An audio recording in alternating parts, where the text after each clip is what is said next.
Well, thanks very much for being here at short notice. 9 years ago, I visited Government House to be sworn in as the 48th Premier of Victoria. It has been the honour and privilege of my life. On 3 occasions, Victorians have endorsed me and my team in record terms. I'm very proud of that, and I'm very grateful for that.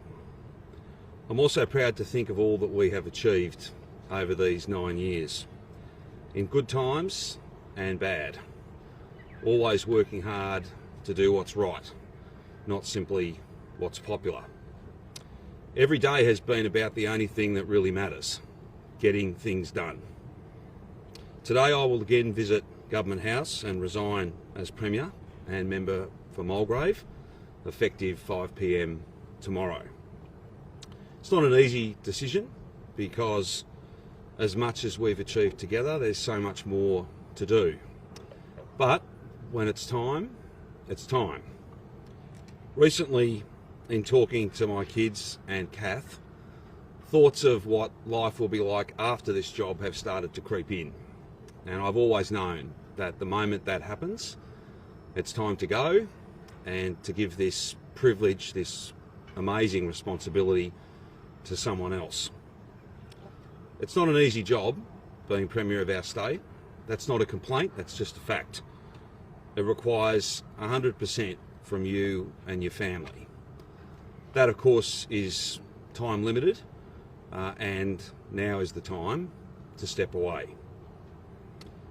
The only way that I know how to do this job is to have it consume me, to have it define me. To a certain extent, every waking moment is about the work, and that takes a toll.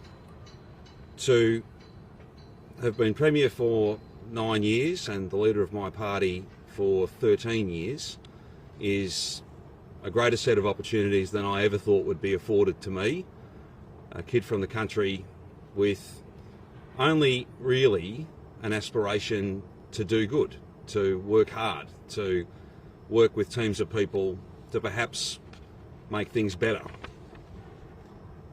Can I say to you that the moment you're not comfortable with that choice, doing this job as a defining feature, your entire life pretty much, the moment you're not comfortable with that decision for you and the people that you love, then you have to step away.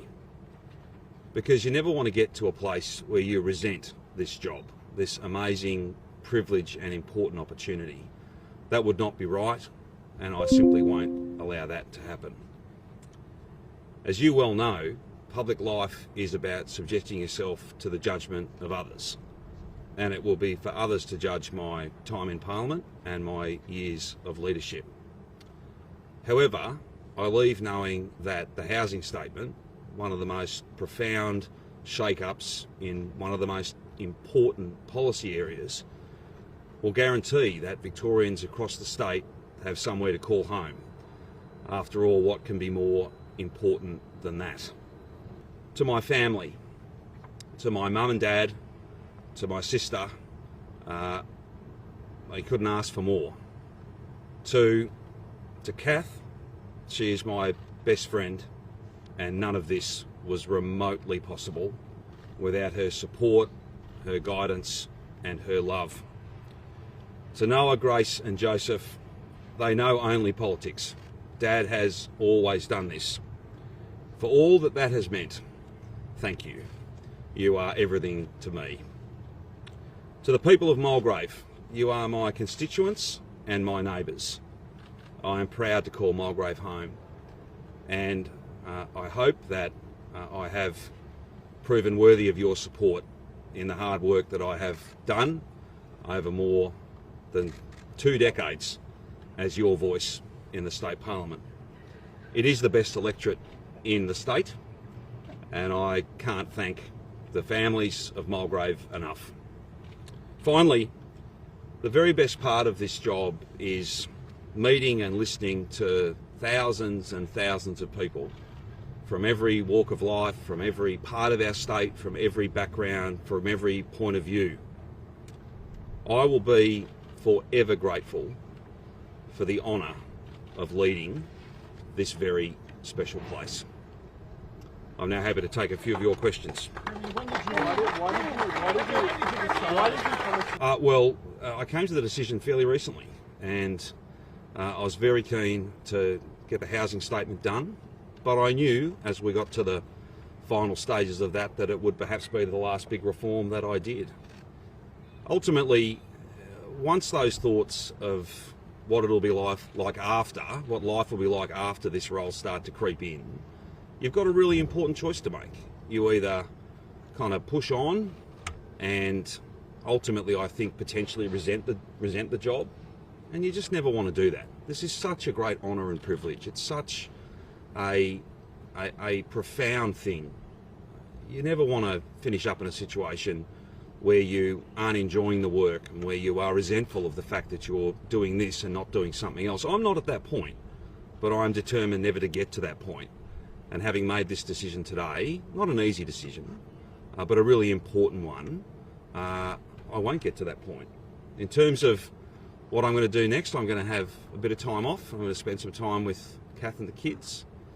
I'm going to play a bit of golf. I'm going to read literally the pile of books that are sitting in the corner that haven't been read. I'm going to do a few things that are about me, and I'm going to go through what will be a fairly challenging adjustment period, I think, where I go from every minute of every day being planned out for me and spending literally every waking moment thinking about the challenges our state faces, the opportunities that they can be with hard work, all of that work. You know, I am worse than a workaholic. I'd spend every waking moment is about the work, and there's only so long you can do that for. So I'm looking forward to a very different pace and doing different things. And part of this is I don't know what I'll finish up doing, but I think at least a good part of it will be about trying to support Victoria to be strong and to be leading our nation. That's when we are at our absolute best.